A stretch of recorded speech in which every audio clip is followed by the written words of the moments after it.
especially as we get older, and I am getting older, and my knees are not as good as they used to be, and I'll have hip replacement surgery, one at a time, in a couple of weeks, and my wife needs double knee replacement surgery. And we have a nice home, which is a semi-attached home, but we live upstairs, that's where we sleep, and we really spend most of our time in the living room, and we don't want to see downstairs anymore, because going down all those stairs is really a problem, except to do our laundry.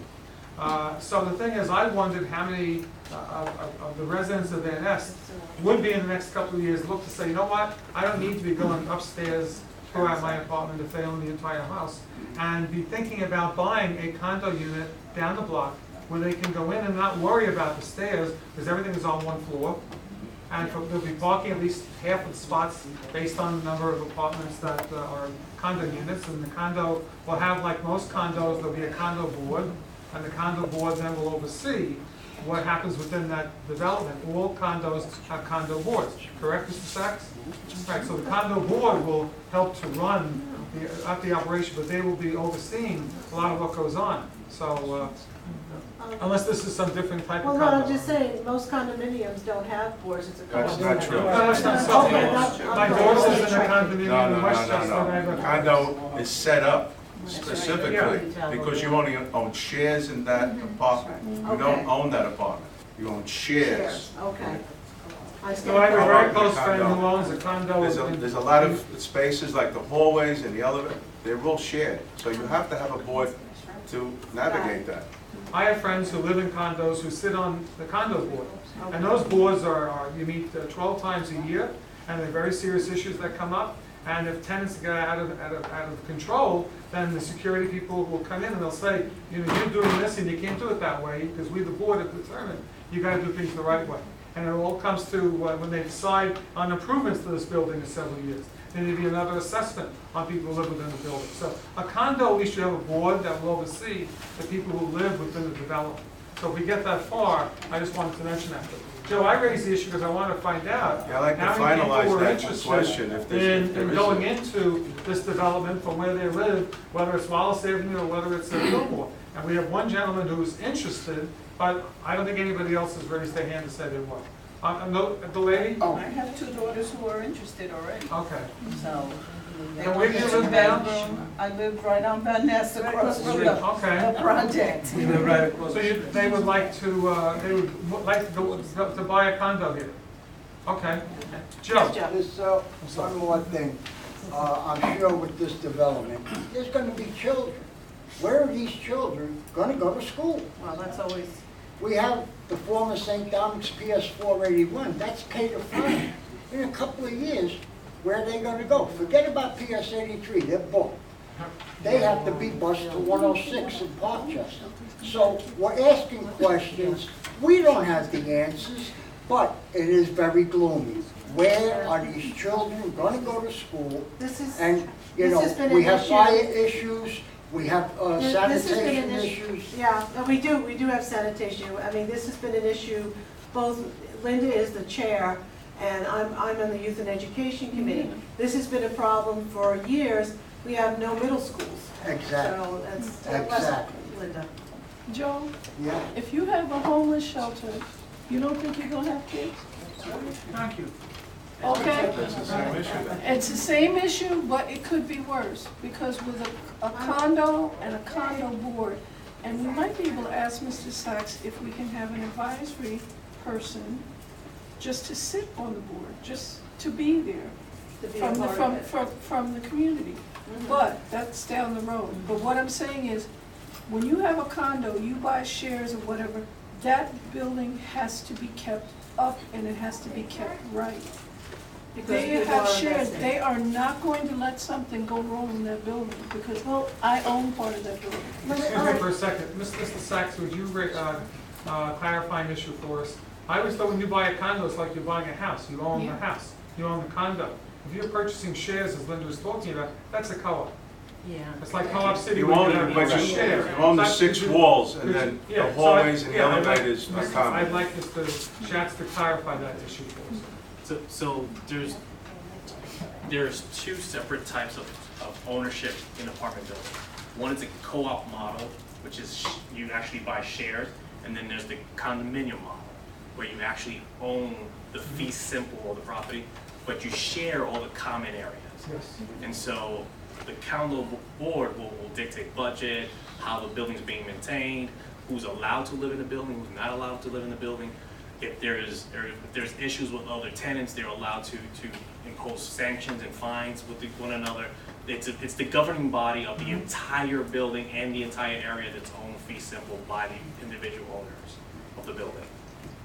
And what you're proposing is a condo, Absolutely. right? With a condo board, where people would own their condo, and it has nothing to do with shares. Correct. Okay, so we need to. And the we're reason, talking and the about- reason many times that you'll have a co-op is typically when a developer wants to stay in, wants to manage the apartments, ends up having the voting rights of the shares so he can control what's going on. Mhm. In a condo, you own your unit Right. and share in the balance. Mhm. And there's just technical differences. One, you own a proprietary lease on your apartment. I think that's important that everybody know that Just they're on a owning, point. they're owning their unit like I own my house. Correct. Okay, Go ahead. No, I Joe? mean, just because we've had this discussion, and the Assemblyman Sepulveda was interested in facilitating some of this stuff, we were able to give him information that I don't think he knew about, especially about sanitation and the smaller trucks that we think we need at Van Nest. So, somebody brought up, sanitation, now he knows about it. He specifically said to me, he will try and talk to the mayor, because we put that in Community Board 11's capital budget for I don't know how many years, yes. and we really haven't got one. So I mean, that's another positive thing that I'm going to say came out of the conversation, that the Assemblyman's aware of it, and he said that he would do his best to help in that sense. So since somebody was talking about sanitation, I had to bring that up. Okay, yeah, Charlene. So I just want to make sure I'm hearing correctly what's being said. So the issue of parking is an issue that we're just going to have to deal with, and we're not going to have any relief. I would tell you that we would be committed, because it behooves us to when working to get to the final plans, to always keep in mind what we can do to potentially maximize it. If some opportunity existed, somehow if I had the ability to push back the wall, which is potentially an issue, we would add additional parking. We would give you that commitment. But I only have so much square footage to Right, work with. it's not, you're hearing me, I don't think you're hearing me clearly. For me, this is not only, if you bought here now, you're a member of our community. But it's not for me as a taxpayer and as a mother and as a citizen of this country. And it's never acceptable for me to say my quality of life is just going to be reduced and I just got to deal with it. That, for me, I'm not that type of individual. But our opinion And is I your quality feel of life. that, We feel your sir, quality let of me life will finish, please. increase. Let me finish, please. I feel that if the politicians are coming on board and the community is coming on board, that we really, really have to search for ways to handle this. Because this is not a small issue. And It's when not gonna you go don't have enough parking, it's violent things can happen. I have witnessed it, people fighting for parking spaces, people coming home very tired from work. The middle class is stressed out to the maximum. And I do not want to see something like that happen in my neighborhood. And that's my concern. So whatever happens, and we have representatives for our from our politicians' offices here, they do have a responsibility to think about planning and safety for everyone. It's really not fair. It's not just it's like, if you live here, you see what goes on with people trying to get parking. I mean, just to add on that, we have had for years, just so you know, people from Parkchester park in Van Nest. And after 5 o'clock in the afternoon, I mean, I don't have a driveway. I can't find parking. I have to park in someone else's driveway and get out at a certain time. Okay? This has been going on for years and years and years. I only have one car in my family, and my son does not have a car. Okay, so it's just one car that we share. So And It's I'm an sorry, issue. Bernadette, the final issue is too that MTA is not a viable solution for many people because it's not reliable, it's not consistent. We can never keep a job if we'd have to leave our homes 3 hours ahead of time for a 45-minute train trip to make sure we're there on time. Yeah. So that cannot be considered, Not for you everybody. know, Not it for really everybody. can't. Well, the only way I can Yes. respond is that there are Thanks, trade-offs, Mary. there are trade-offs in all things. We've heard you loud and clear. We'd love to be able to increase the parking, and we will take that into account when going through our final plans. We think the trade-offs of creating a clean area, right now, it is a dumping ground. It's been a dumping ground since before we took this over, when I had a dilapidated building, the old We Rose know, Club we that was we there, know, that we was know a the mess, fair, we right? know all about, yeah. You have a street that people, that is not lit, right? That is dangerous potentially on that street. With We everybody have going from that to Rose Street. Adams Street, heading down there, I mean, it's just a dark, dark area.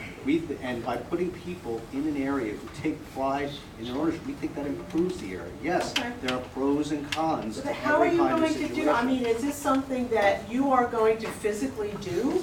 Or are you going to get the elected officials and everyone else to do? That's what I'm not To physically understanding. do, what? lighting Wait, I need and to lighting, the answer that. streetscape and everything is all us. All us. What, Adams Street and all that stuff? Uh-huh. Absolutely. Okay, I don't see how that's gonna happen. Okay, one, Strato. Oh, I'm sorry, wait, Marion, I'm sorry. On the parking, Sharon, curiosity, out of 47 apartments,